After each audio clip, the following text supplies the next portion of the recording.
Ah, Johanna is here. Perfect. Okay, well, All right.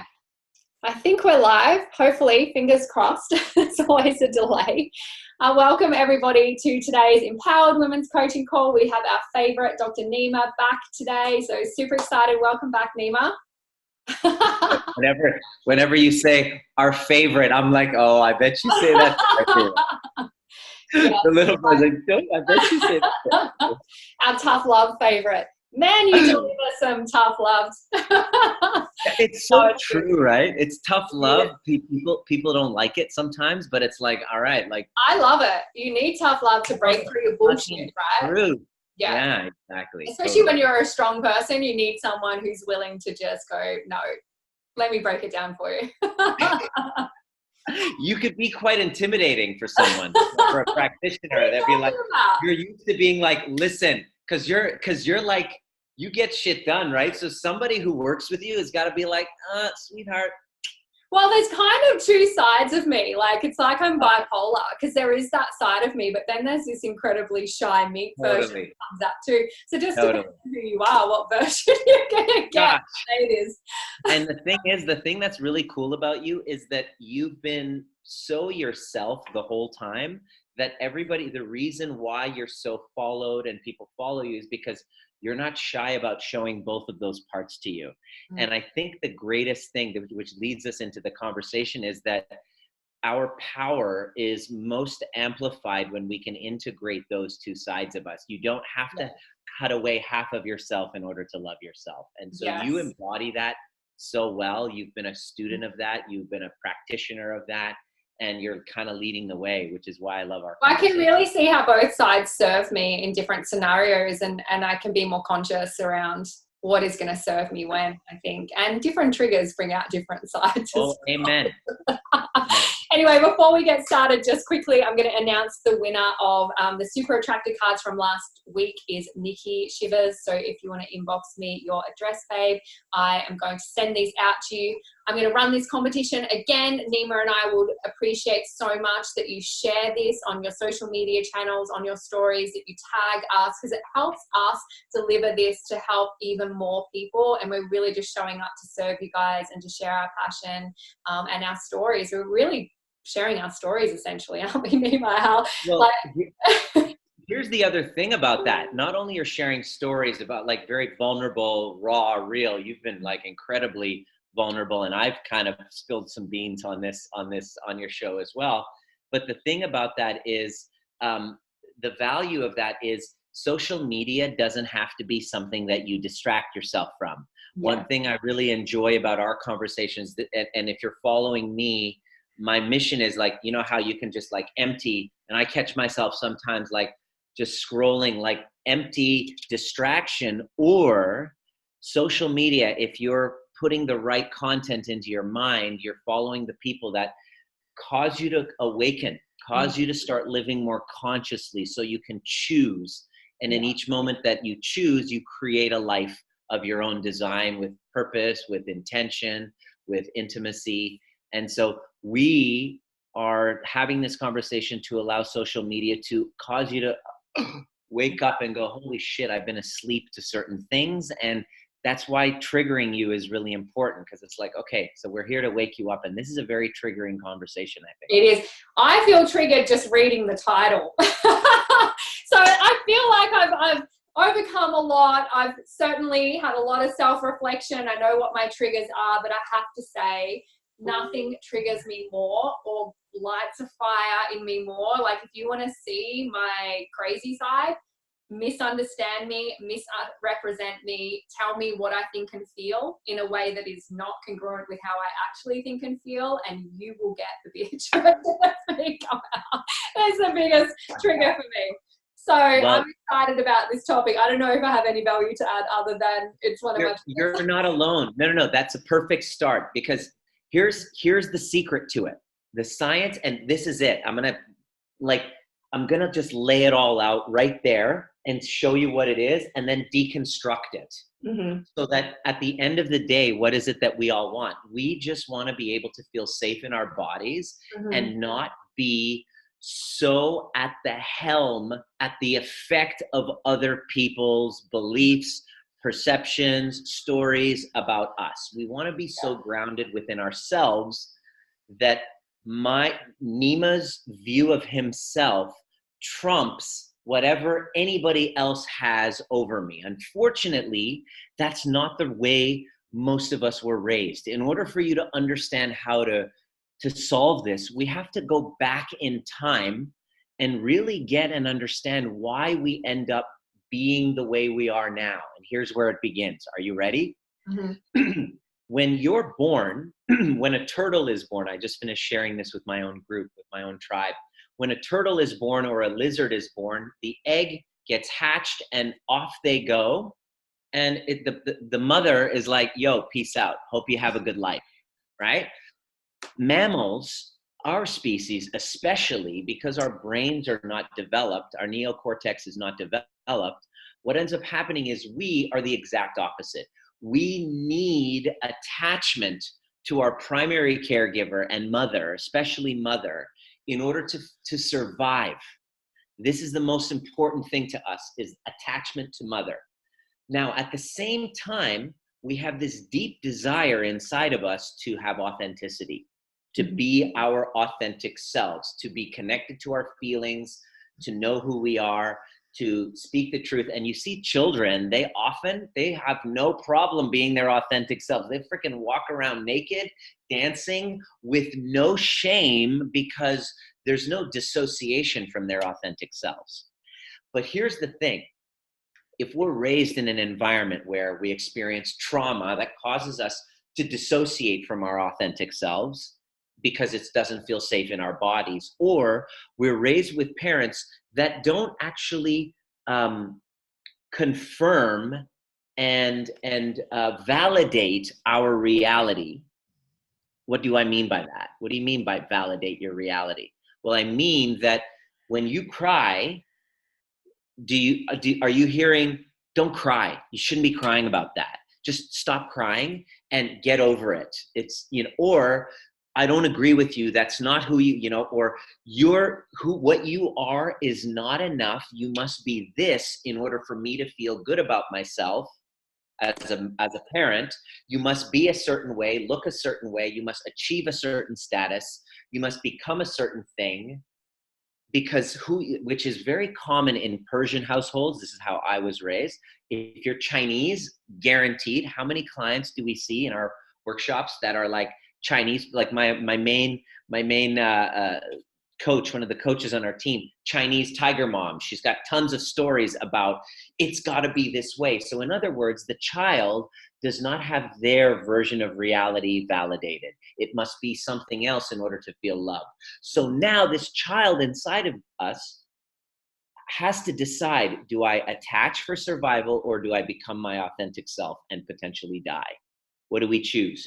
We choose attachment for survival. So we put on a mask, we do the right things, we say the right things, we play whatever role or part we need to get the approval of our primary caregivers. And that is the first time we betray ourselves. And you magnify this time and time again, plus 15, 20 years, you end up in your 20s and 30s and 40s, and the predominant thought you have, Kira, is, I don't know who I am. Mm. What happens is you take on a certain role in an identity, and then all of a sudden, like life happens where a job gets taken away from you, you get passed by, or you get deemed redundant, you get a health problem, a car accident that knocks your course off another direction, or if you're like most people, you'll have a relationship breakdown that wakes you up to then go, holy fuck, who am I? Like I felt like I was such a confident, outgoing, strong child, and because I was so strong in my voice and what I felt was good for me, and I wasn't afraid to just be and say what I wanted to, that was really not accepted by actually the adults more than the children around me, more than my peers, like teachers. Because it didn't fit a certain mold. It didn't. And so I became this meek, shy version of myself to fit into society. And so it was always interesting to me, because whenever I did personality profiles, I was so torn, because I knew my innate personality profile was like that dominant side. Like I knew that strength was in there. It was just pushed down, and I was just behaving suppressed. And it was, you know, but what was coming out was just, I was too shy, too scared to actually use my voice anymore. Yeah. And so what people got was this shy version of me, which I knew wasn't me. It So was the most strange 10 years of my life. You've now fragmented yourself. Now, Yeah. here's what I want you to do. I want you, as if you're listening, put in the comments section, just reflect now that we're having this conversation. I want you to make this about you. As our egos do, we make it about you. Make this about you. When did you remember, what's your story where you fragmented and you betrayed yourself? Unconsciously, for survival. How old were you? What was the circumstance? Write it in, just so that we can participate. I can participate with you, so I know this isn't a one-way conversation. I want this to be relevant for you.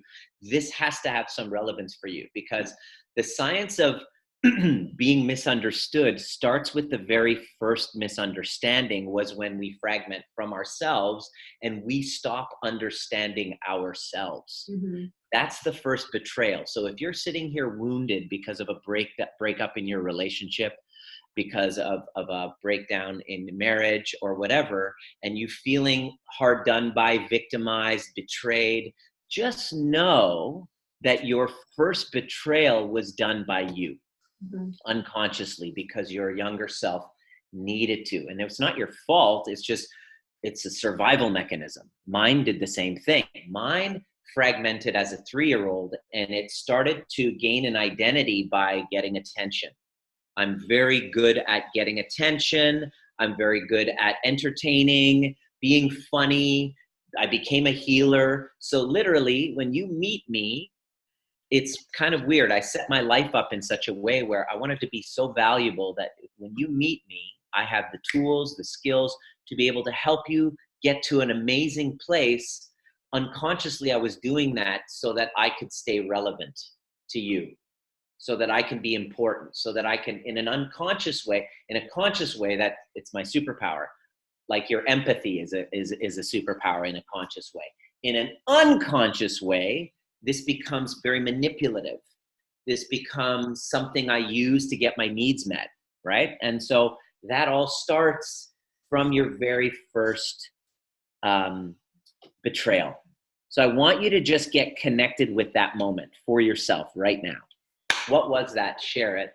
I see Lucinda says would have been a lot earlier. She said 12 or 13 in the Zoom here. She says about 12 or 13. Yeah, sweetheart, it is way sooner than that. Most definitely. Yeah, you over on Facebook saying like at more adult times in life, but it really would have been, a lot. No, it's going to go back in childhood. Now, you might be saying, I don't have memories in childhood or whatever, which a lot of people say, especially when there's been some trauma.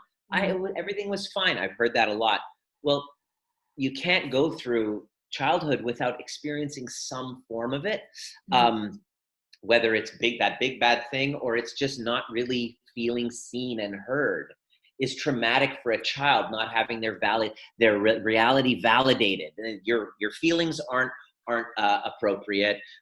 What you believe to be true, you have to fit into this mold. Especially if religion was really forced and pressed upon you, this becomes a big conflict. You know, Sorry, one of the girls have put, and this is mine one, which actually being in Canada with you, I uncovered this truth, is it's a fear of being too much. So some people's fear is not being enough.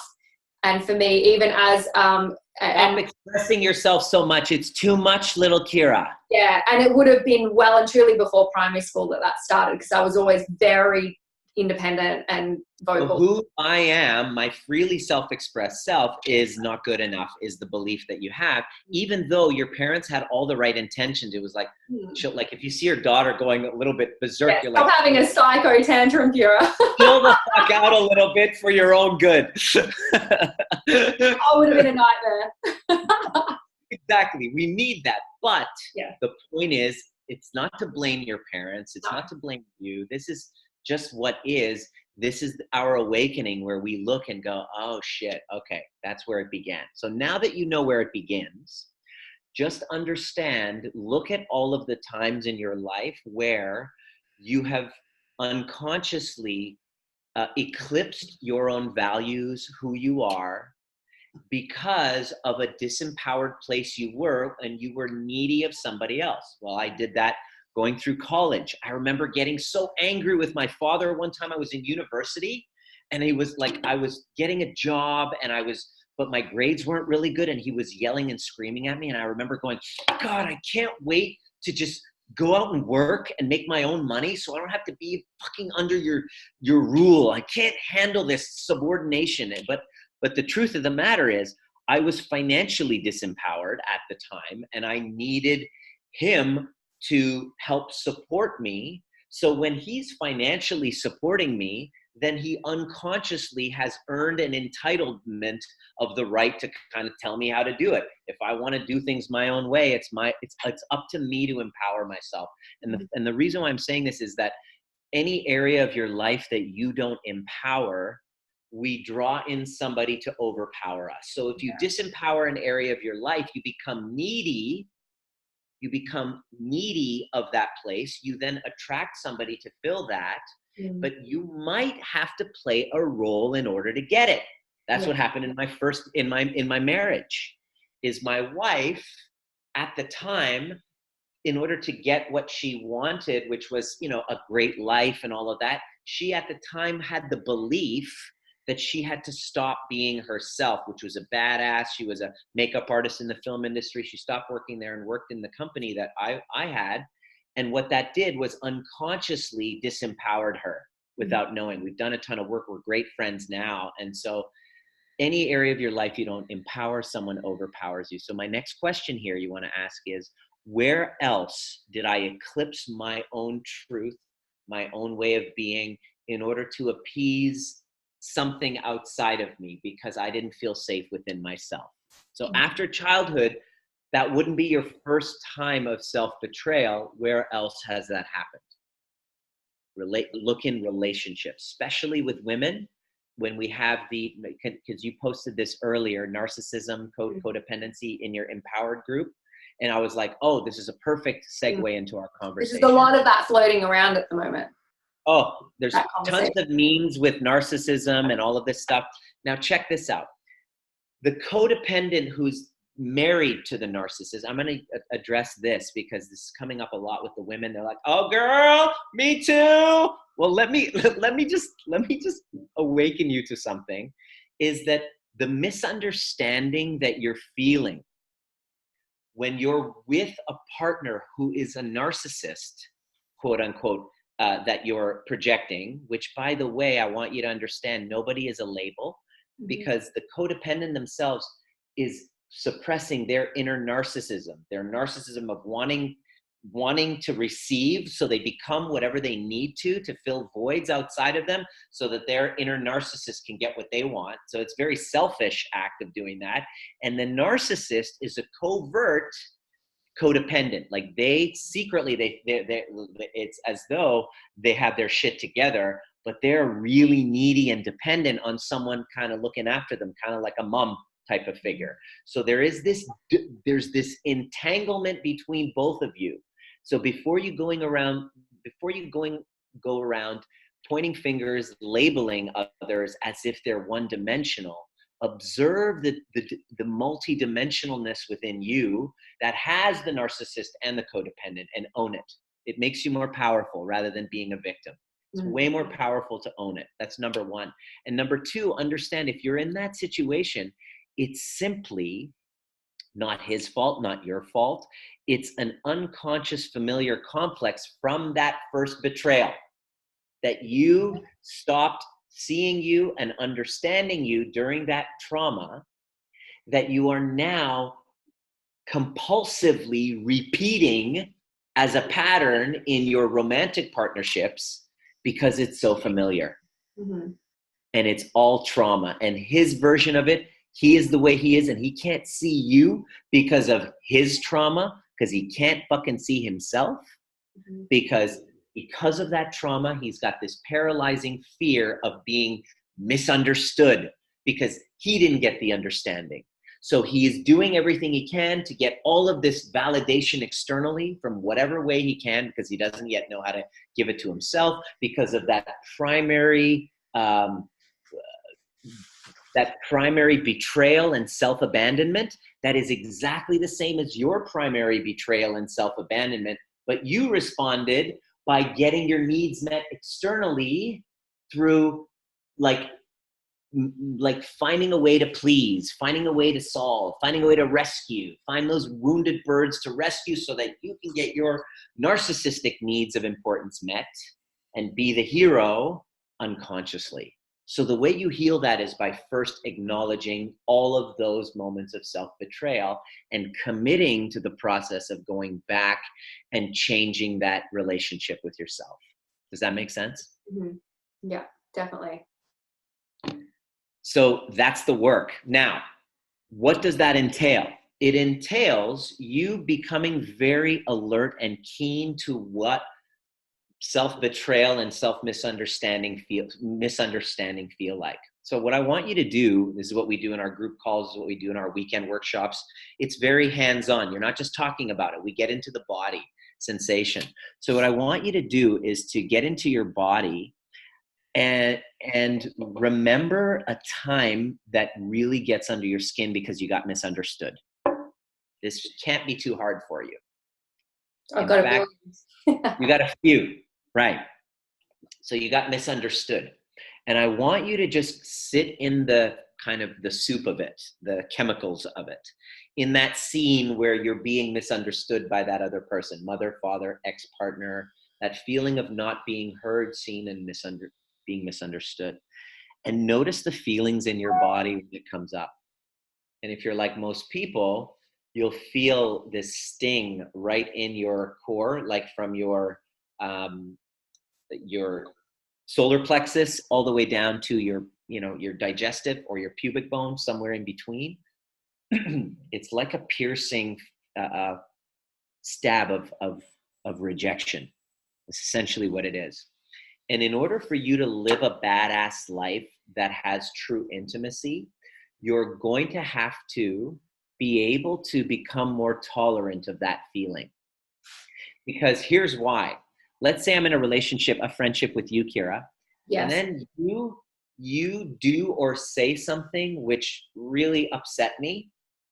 In that moment, if I don't share that with you, if I'm conscious and I've learned how to communicate properly, which in a way that doesn't make you or me wrong, I can communicate it to you in a powerful way that doesn't make you wrong for it, but then honors the fact that this came up in our interaction. And to respect the friendship that I have with you as an entity, that whatever myself as an individual comes up, whatever comes up for me as an emotional trigger or reaction, to share it with you in that way. Mm-hmm. So that you know that I'm not withholding anything from you, and you know that my relationship with you moving forward is based on like honesty and truth, rather than me being afraid of telling you something which will cause you to get upset and then not care about me or like me or still want to be my friend. Based on that fear, I withhold that because I'm so deathly afraid of being misunderstood and rejected by you. Mm-hmm. When you get this right, you are more powerful in your business. You'll be able to share your opportunity with other people and know that they're going to misunderstand you sometimes. And that feeling isn't intolerant to you anymore. It's actually something you're able to self-soothe and self-regulate. So you have more courage. Your life starts to expand. You then feel worthy of higher level relationship. You tolerate less of people talking to you in ways that are nothing but, respectful. It's like, and I think you live congruently. Like for me, I just feel, I feel a freedom that I've not experienced in my life before. Because for the most part, I mean, there's still certain people that trigger me on the misunderstanding thing because of patterns. But in general, I just, like you said, I tolerate less BS from people. Totally. I could care less what people think of me on Instagram and, Yeah, well, you have to. And I'm you're not using my voice now, author, just saying how I feel. I'm not afraid to say how I feel. I'm not afraid to say, no, that doesn't serve me, or no, that's not okay for you to treat me like that. Like I found my voice again, and it feels freeing. Like it's the most incredible feeling. I'm grateful. I'm grateful because you have a very powerful and inspiring message and story. And so that would inspire a lot of people. So for you to not feel that freedom would rob other people from experiencing that same freedom. And I think everyone has that gift to share. I think that everyone. That's the point. Yeah, exactly. Yeah. So before I forget, I wanted to let people know, for those of you who are really keen on making this your resolution for this new year and beyond, I'm doing a free online kind of 2-hour workshop on Sunday at noon in Sydney. So Kira, can you pass along? For Queensland, that's 11.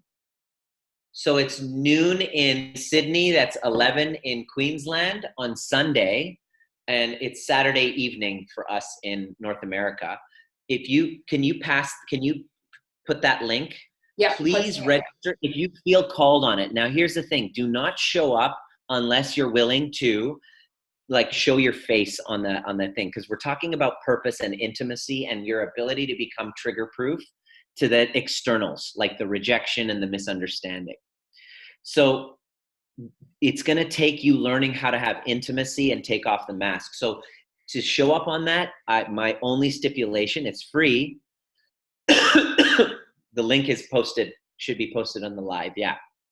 It's free, but you must not hide your face. You can't show up like this. You can't just kind of like put your thing up. You gotta show your face, because it's going to be interactive. And the whole point of it is to teach you how to be trigger proof to the misunderstanding, to the rejection.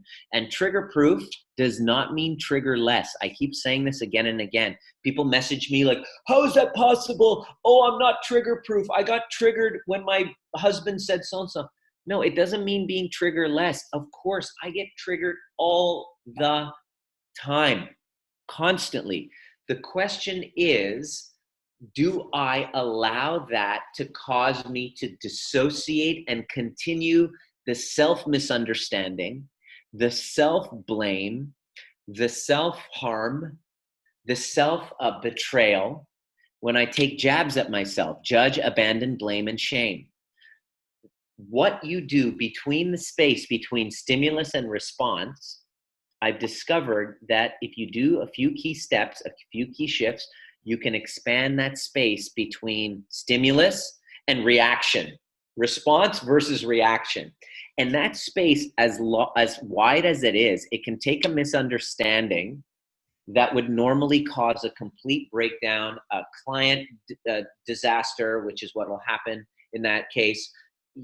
My relationships with my coworkers when I was a chiropractor, it just wasn't good. My team didn't feel safe around me because I had so much overwhelm to think about. And I didn't even have kids at the time, for God's sakes, but having like 15 like practitioners was like having kids, and I couldn't cope, and people didn't feel safe around me until I learned how to expand that space. And now I have friends, family, girlfriend, team. They all know they can say whatever around me and they don't have to tiptoe anymore. Well, at least I hope not. I mean, that's what they say to my face, but who knows what they're saying behind my back. I'm just kidding. But they seriously are, we all are completely safe because we've learned how to be comfortable feeling misunderstood. That's it. It sucks, and you can be better at it. And it's probably the most important education that you can invest the time and effort and energy to learn, because it makes you a better parent. Yeah. Because how many times have you freaked out to your children, and then the next day or even an hour later, you're like, oh, fuck, did I really have to go there? Did I really have to? Or your daughter's struggling with anxiety and depression is what we go through. And she's having a fit, and then you are unable to regulate yourself and be able to help her. Because you losing your shit makes her feel even more unsafe. Whereas you can use her panic attack as an access point to getting within yourself and neutralizing and loving and self-resourcing, so that then all of a sudden your family, your kids, your partner elevates. One of our clients, Peta, she stopped smoking weed. It was like a $200 a week habit from waking until sleeping. She used to be addicted to ice or crystal meth, and then went to weed, and was like, her husband was totally drinking. And so she took on this work, completely learned how to self-regulate, had challenges with ex-partner, and all of a sudden was able to turn each and every trigger and misunderstanding into self-love. She's now off the weed. Her relationship with her mother has transformed, and her husband has stopped drinking, and he isn't even doing the work. So mamas, you guys have an incredible amount of power. Like Kira, the work you did has transformed your daughters, and I can actually feel it, see the vibe. Like, what have you noticed shifting just by taking on the work with your daughters? I think there's more calm in them, and definitely they've become more confident as well. And obviously there's a lot of change this year, and they have their little moments, but they're very self-expressive. They're very self-aware.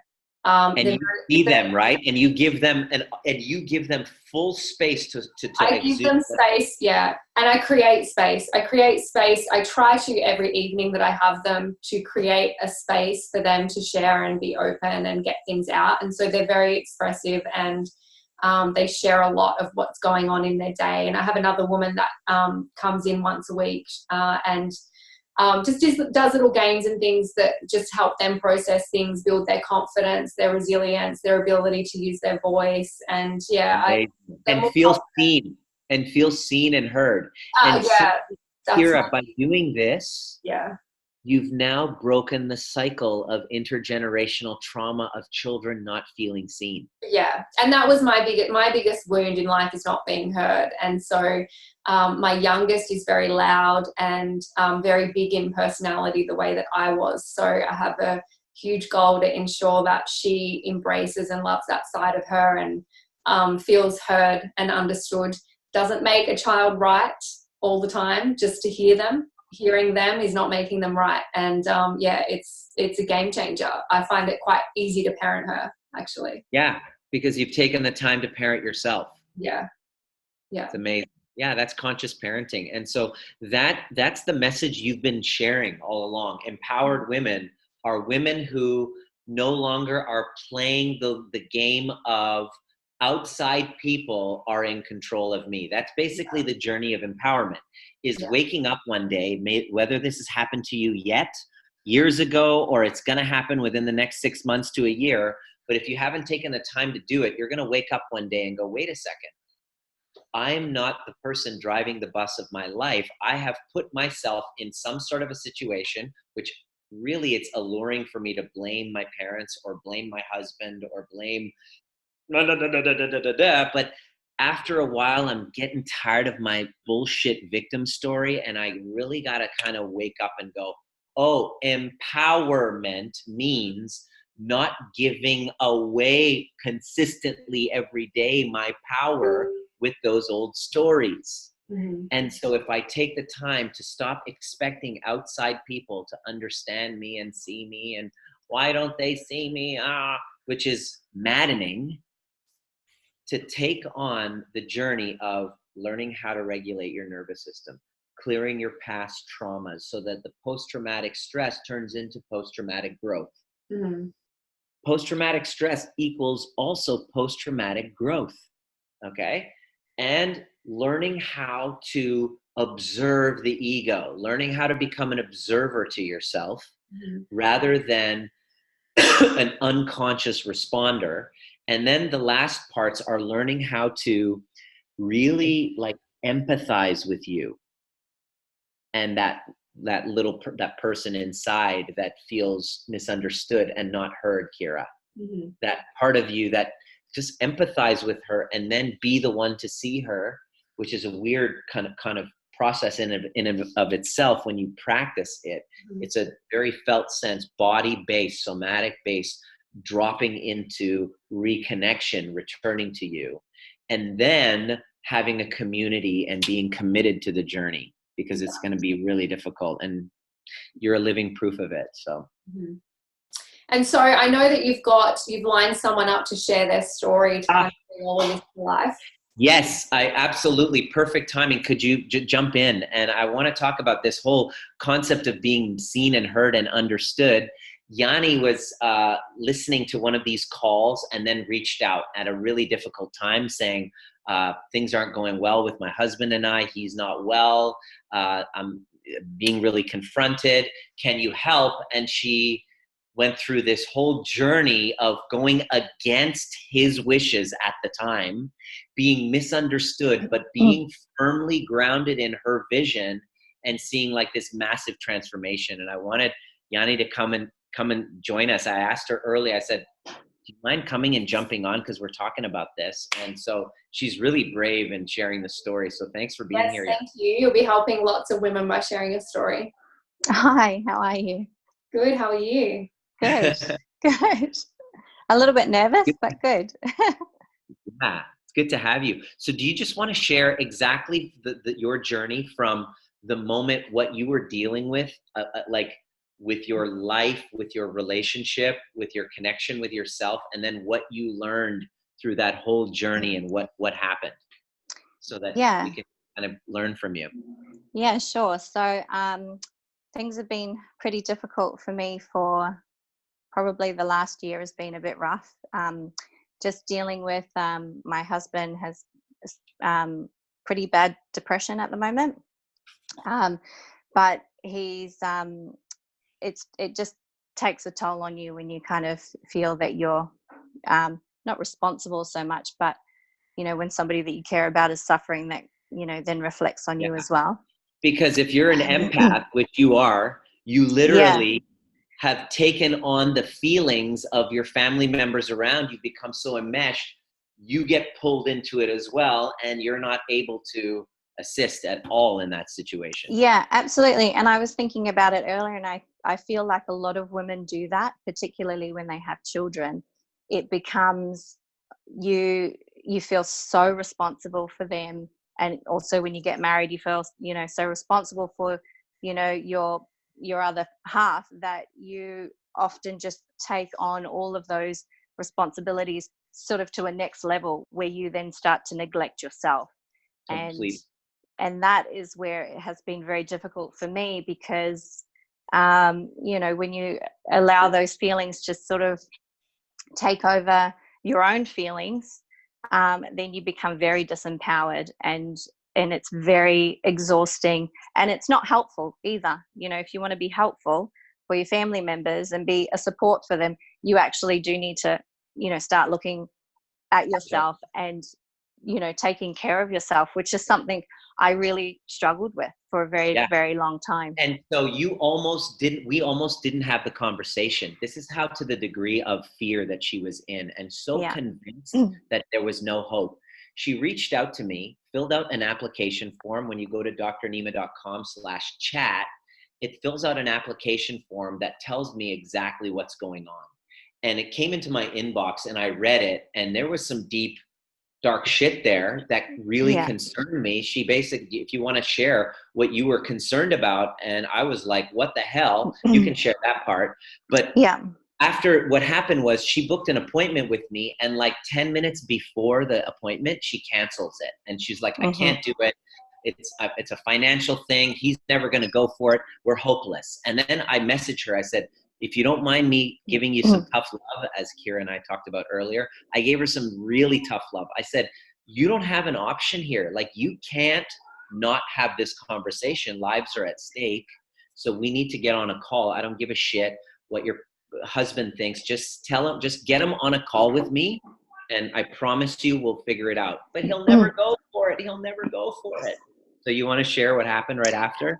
Yeah. So my husband's been, he's had depression for a long time, but the scariest thing for me is that I'm aware that he's had suicidal thoughts for a very long time, but they came very apparent. And then all of a sudden I was doing all this research trying to find a way to basically save my husband, because I was freaking out. He's, my family is at my highest value, and I I wanted to support him and help him, and he'd already tried counselors and psychologists and all these different things. And so I was desperate to help him find a solution. So when I came across you, Nima, on a call with Kira, all about learning to self-heal, I felt like this is what my husband needs. And also I thought the only way I'm going to get him there is if I take him with me, basically. So that was my mission, was to get him on a call with you, which I kind of did in a very sneaky way. I just kind of told him that I had this guy that I wanted him to have a quick chat with. I didn't tell him what it was about. I just kind of told him, and he connected with you really well on the call, which was great. I didn't think it was going to happen.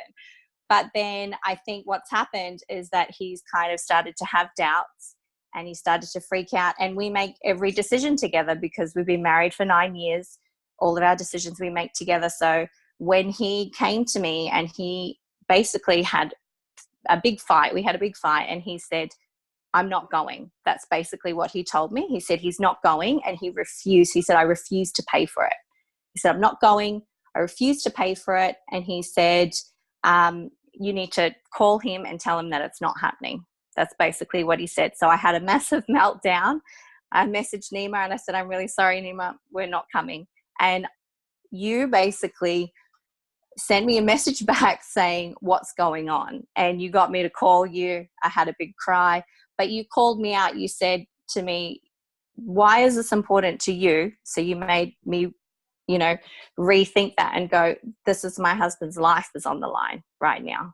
And also I do have a tendency to, when it comes to my husband and with decisions that we make, I've always kind of felt that at the end of the day, he makes that final call. And for the first time, I had to, with you backing me up, I had to go, no, this is important to me. We're doing this. We're doing this. This is happening. So she laid down the law. So then what happened?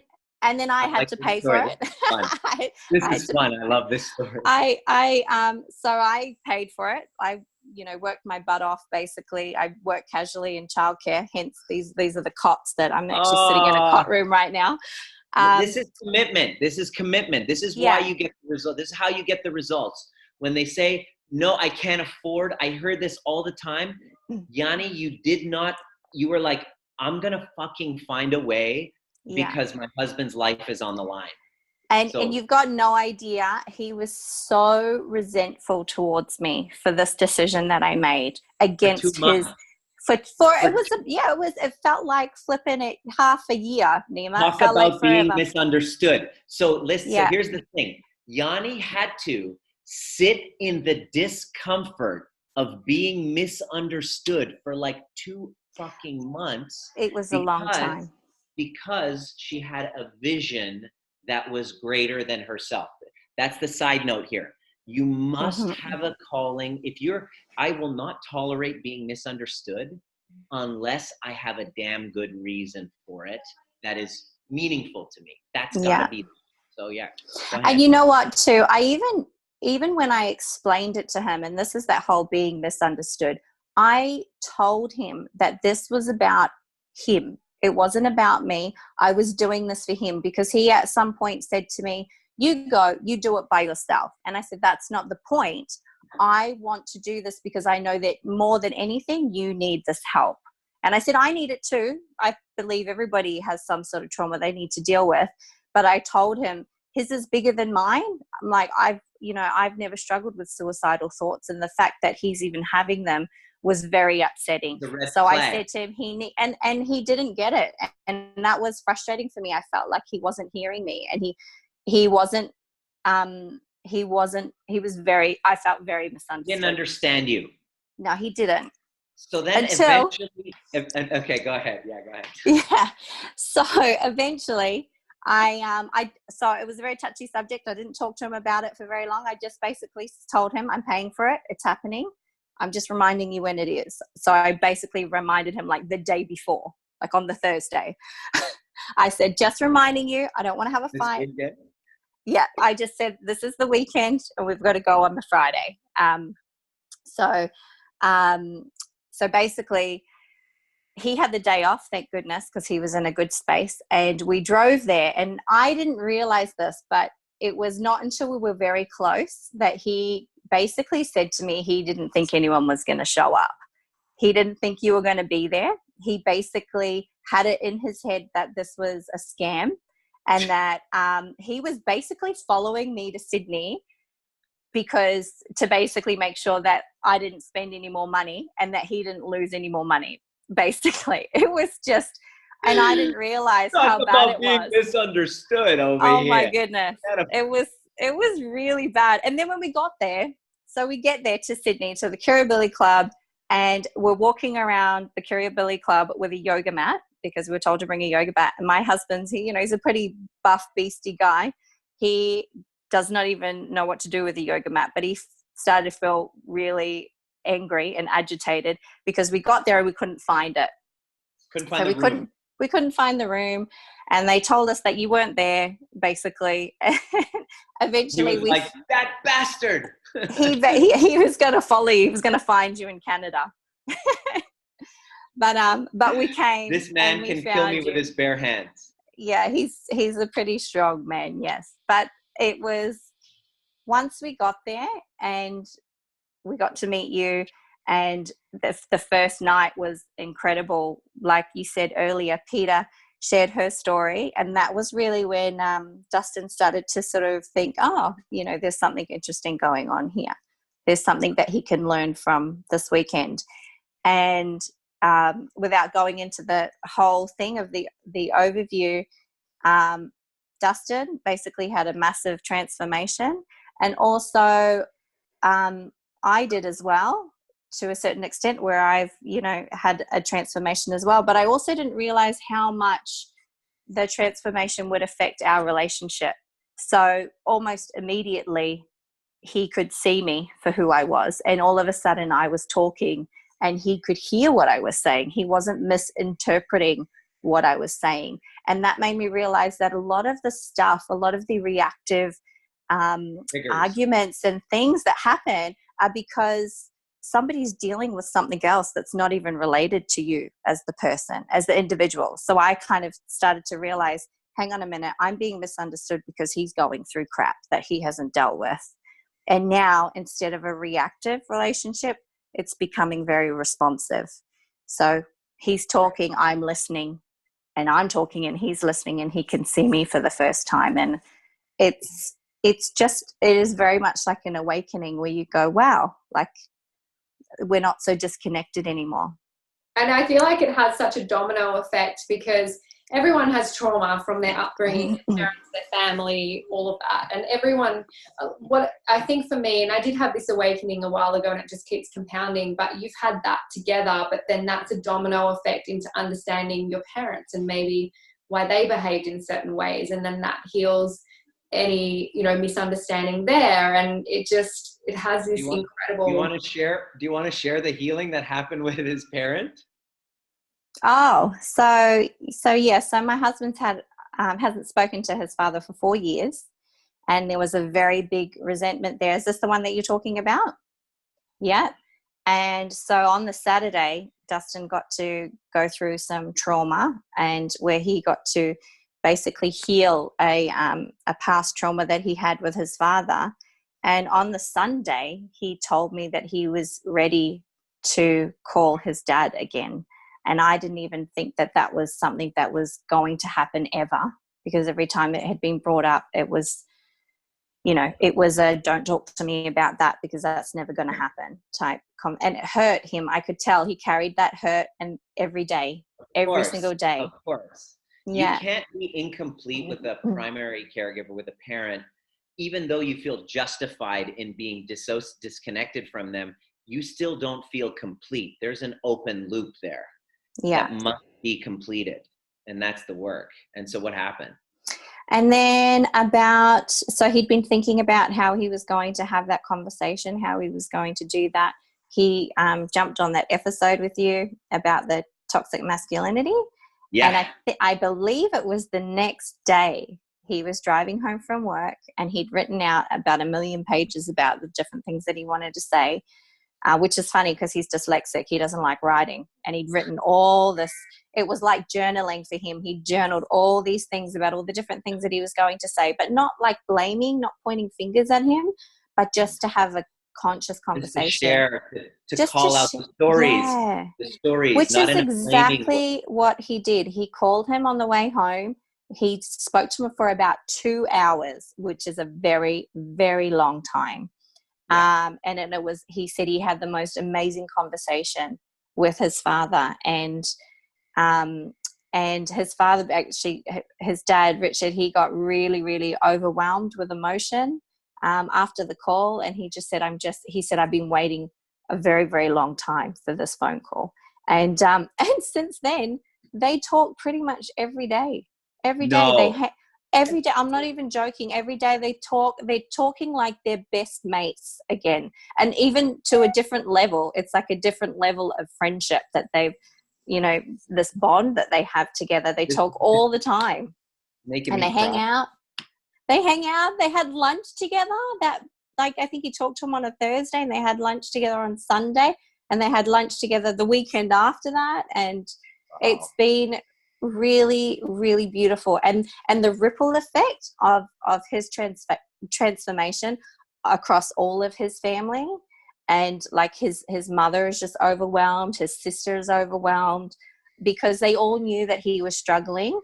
And it's that ripple effect of being able to then transmit that to the rest of all the people around you. And the moral of this story, my dear, is you're the hero because you were willing to tolerate being misunderstood for a greater purpose. And that's the moral of this story, is to create something so meaningful in your life. In your case, it was to help your husband, but something so meaningful in your life, like in Kira's case, this sharing a message of empowerment is so meaningful that she's willing to put herself out there and risk being misunderstood in order to do it. Same with me.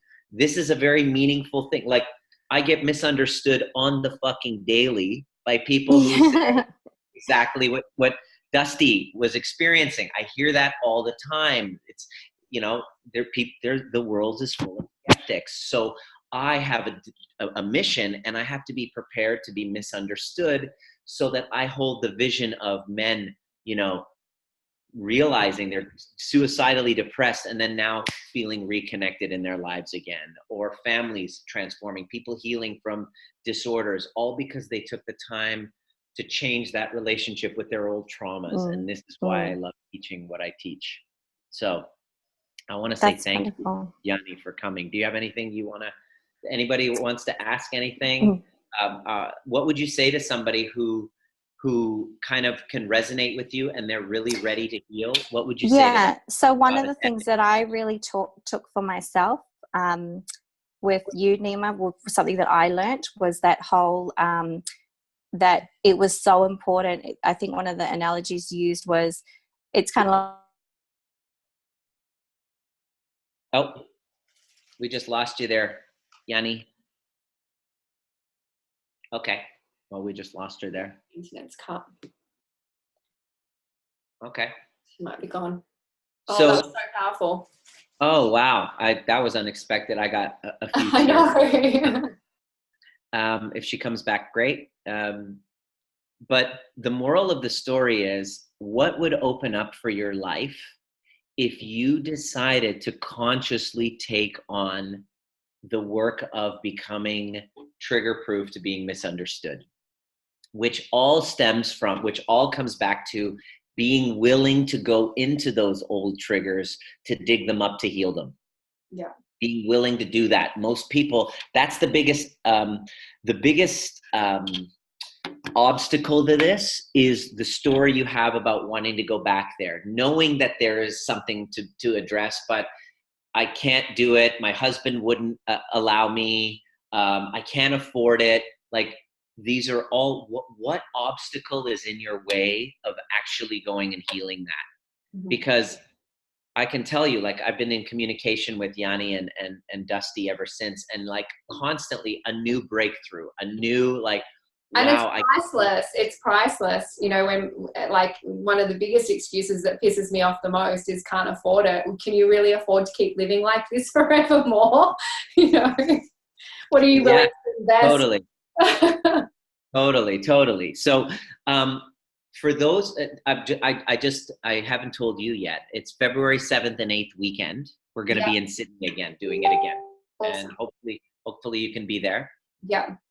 Yeah. Thank you, Yanni, for being there. So definitely 7th and 8th in Sydney. And this weekend, and there's only going to be 15 spots available because I want to make sure everyone gets to completion and healing that younger self. And this weekend, I'm going deeper to a 2-hour workshop on this stuff. And it's going to be Sunday at noon in Sydney, 11 in Queensland time. And jump on the link. If you feel called to learn more and you're willing to be on and be seen, we would love to have you. And it is Sunday, guys, but once again, you know, this healing work is transformational. It is the most freeing, incredible feeling when you work through this stuff. And 2 hours of your time is nothing compared to a lifetime. Totally. Yeah. And I would love to see you there. And Kira, I want to acknowledge you for just the content that you're putting out is elevating consciousness in a world where most people use it to distract. So thanks for being part of the solution, because as people stay dialed into your vibe, that you're constantly working on yourself to keep it up there. This didn't just happen overnight. She didn't just roll out of bed looking this way. And I have lots of shit weeks still too. No, you don't get trigger proof and then life's perfect, right? No. So I really look forward to, if you have any questions, you're not, just connect with me on Instagram at Dr. Nima or my Facebook page. Give me some feedback on what was the most relevant thing for you. If you're not part of my Facebook group, The Art of Powerful Alignment, to be part of the kind of like an online community.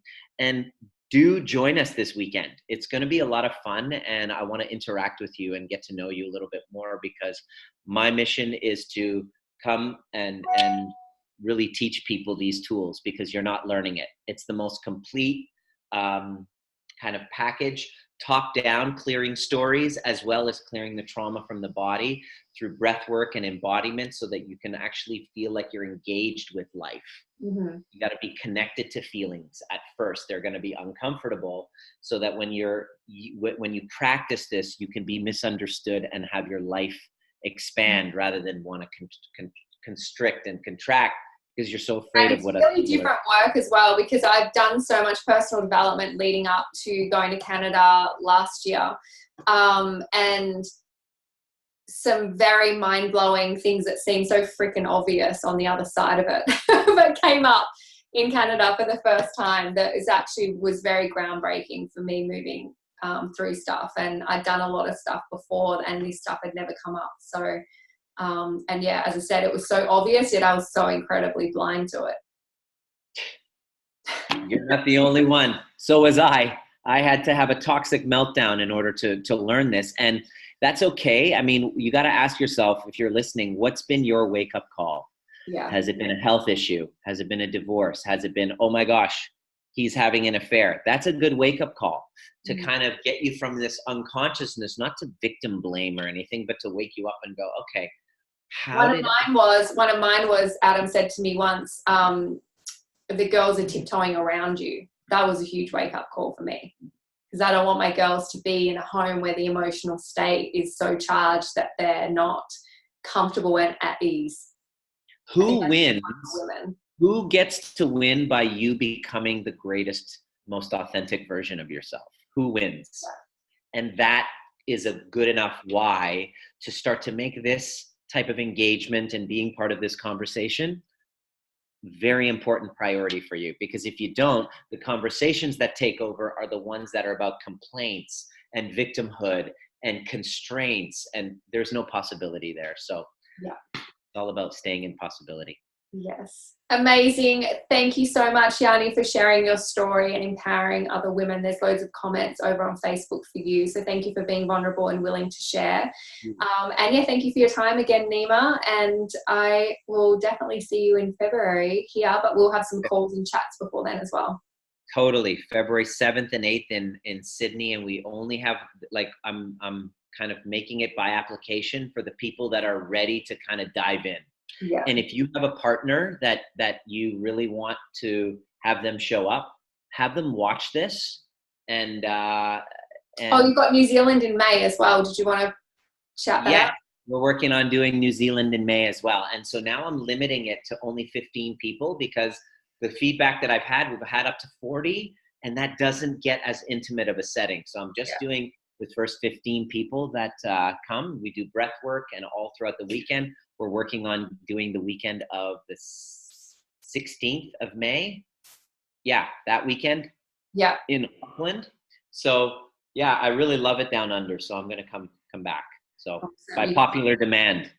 All right, guys, have an amazing day. Thank you for sharing. Thank you for jumping on, Nima. We'll see you again soon. Bye-bye. Thanks, everyone.